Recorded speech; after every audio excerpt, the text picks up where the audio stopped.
Hi everyone, my name is Eric, and maybe you're looking for a job teaching English online. Whether it's at iTutor, the company I work for, or one of the, one of the companies I work for, or another company. So I'm going to give you some tips on how to pass the interview. I'll be honest, I haven't been interviewing very long, but I think these are good for like for your interview.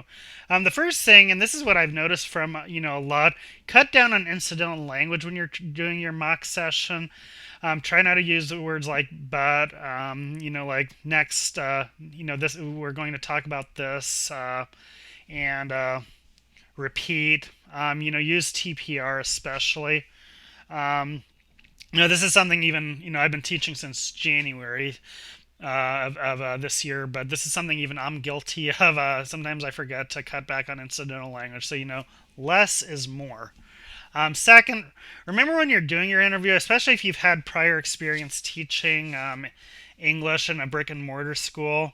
The purpose of online teaching, especially at a company like iTutor, is not to lecture. So far of the there's been some that I didn't pass through, unfortunately. So far the main reason why the ones that I didn't pass through is because I felt more like they were lecturing. And that's something hard to adjust, because when we think of school, we think it's a we think of lectures, because a lot of schools are lecture based. But when you teach English, the goal of the class is to try to talk 30% of the times, and then the student talks about 70% of the time. And there are exceptions to this, like a level one.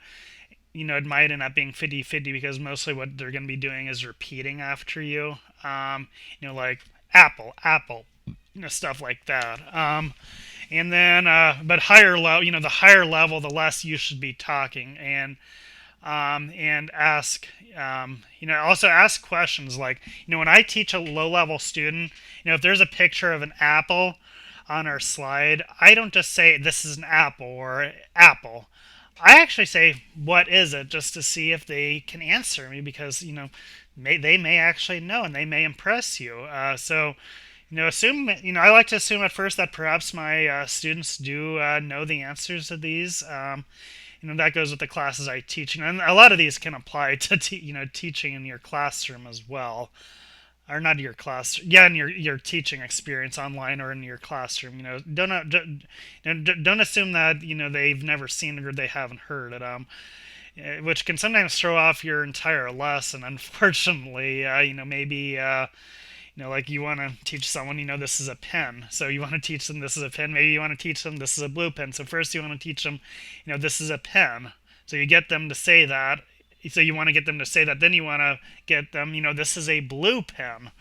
But maybe you hold it up. It's a blue pen, teacher. So be prepared for something like that, and because some teachers, will make the mistake of, going, no, no, we're not there yet. This is a pen. This is a pen. Don't say this is a blue pen. So, be prepared. They may know it, and they may throw off your entire teaching. So yeah, those are some of my tips. Maybe I'll have more as the more I'm doing these interviews. But I hope that these help you get a job at iTutor or another online English teaching company. So yeah, I hope you have a good day. Take care. Bye bye.